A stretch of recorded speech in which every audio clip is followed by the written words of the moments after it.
welcome back. Now we are going to solve illustration number 19. अब हम जितने भी सम सॉल्व करने वाले हैं वो सारे ऐसे सम्स हैं जो 2 या 3 मार्क्स में आपको बोर्ड एग्जाम्स के लिए आईएमपी है। छोटे छोटे सम्स हैं जो कि जितनी हमने थियरी पढ़ी है, जितनी हमने बेसिक नॉलेज इस चैप्टर के बारे में ली है, उस हिसाब से उसके बेस पे ये सारी कैलकुलेशन और सॉल्यूशन होंगी। इलस्ट्रेशन 19 जो कि हमने जब ये चैप्टर स्टार्ट किया था तब मैंने आपको एक प्रोबेबिलिटी डेस्टिनी फंक्शन के बारे में बताया था। अब एग्जाम में प्रोबेबिलिटी डेस्टिनी फंक्शन आपको दिया गया होगा और उसके ऊपर से जो है वैल्यूज आपको फाइंड करने के लिए पूछा जाएगा, तो वो सब कैसे सोल्व करने हैं। इलस्ट्रेशन नंबर 19 आज हम वो सीखेंगे। The probability density function of a normal variable x is defined as under. यहाँ पे प्रोबेबिलिटी डेस्टिनी फंक्शन दिया गया है f(x) is equals to constant into e minus 1.2 power x minus 25 upon 10 whole square. From this normal distribution, estimate the values of the following. First, we have to find out third quartile. Second is quartile deviation and third is mean deviation. ये तीनों values हमें find करनी है।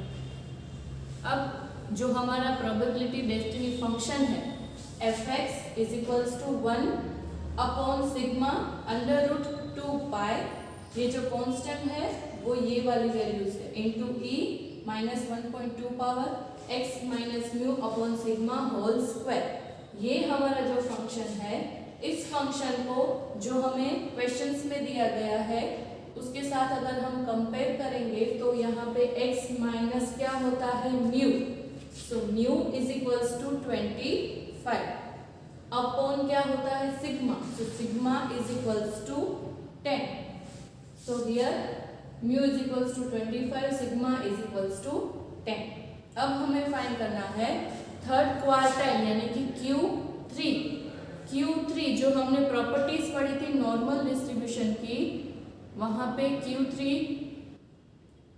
फिर quartile deviation mean deviation find करने का formulas वहां पे हमें दिया गया था, जो है पेज नंबर 109 के ऊपर। Q3 is equals to mu plus 0.675 sigma. ये फॉर्मूला यूज करके नॉर्मल डिस्ट्रीब्यूशन के ऊपर से हम क्वार्टाइल डेविएशन फाइंड कर सकते हैं।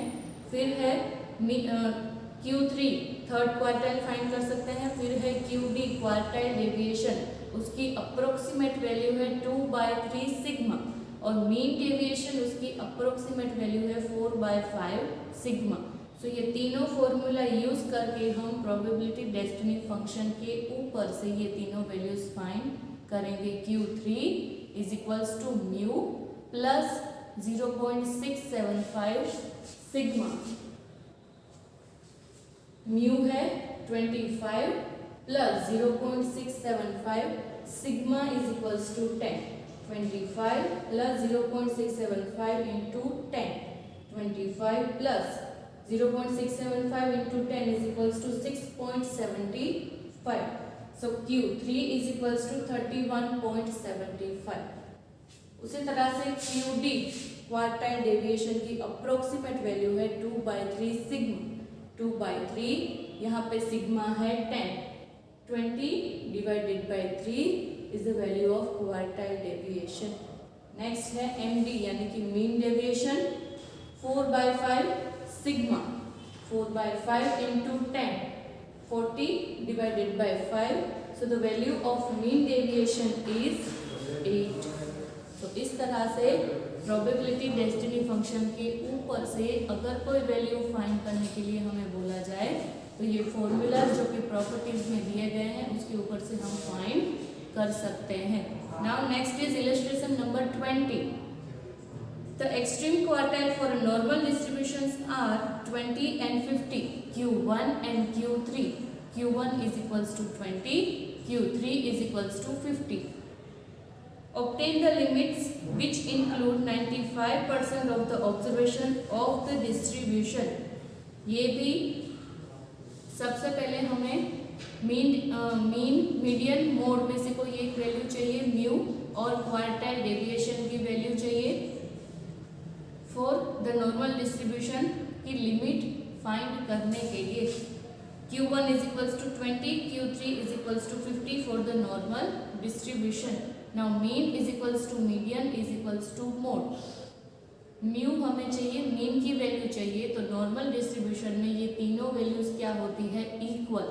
सो हम मीडियन का फॉर्मूला यूज करके Q3 plus Q1 divided by 2, Q3 and Q1 example में गिवन है, उसके ऊपर से सबसे पहले हम फाइंड करेंगे the value of mean mu with the formula Q3 plus Q1 divided by 2, 20 plus 50 divided by 2, 70 by 2 is equals to 35.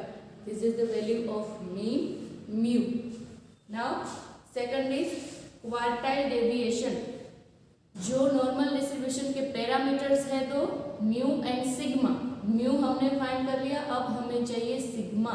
Sigma हम फाइंड करेंगे क्वार्टाइल डेविएशन के फॉर्मूला के ऊपर से, क्योंकि क्वार्टाइल डेविएशन का फॉर्मूला है 2/3 सिग्मा।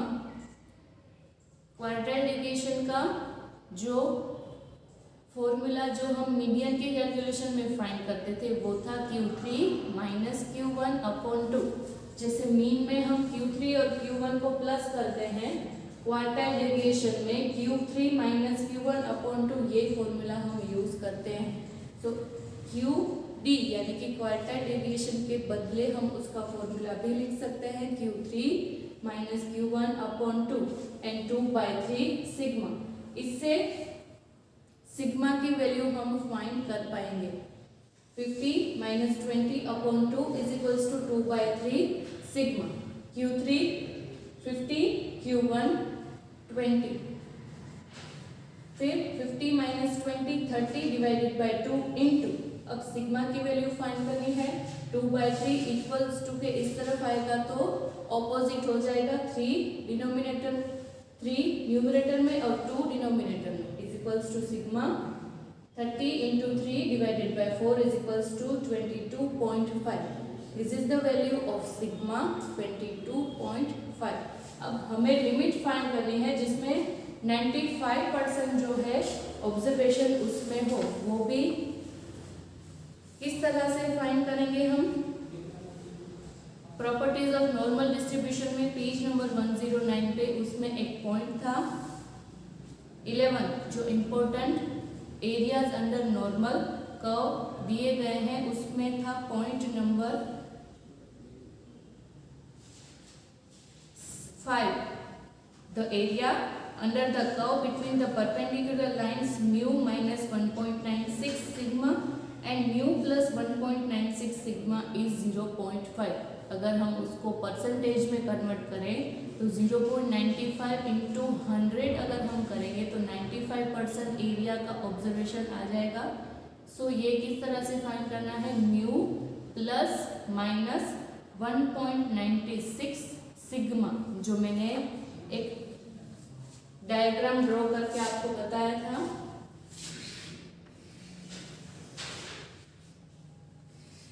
जीरो यहाँ पे माइनस 1.96, यहाँ पे प्लस 1.96, इसका एरिया, इसकी हमें लिमिट फाइंड करनी है, ये वाला पॉइंट और ये वाला पॉइंट। उसका फॉर्मूला है म्यू माइनस 1.96 सिग्मा।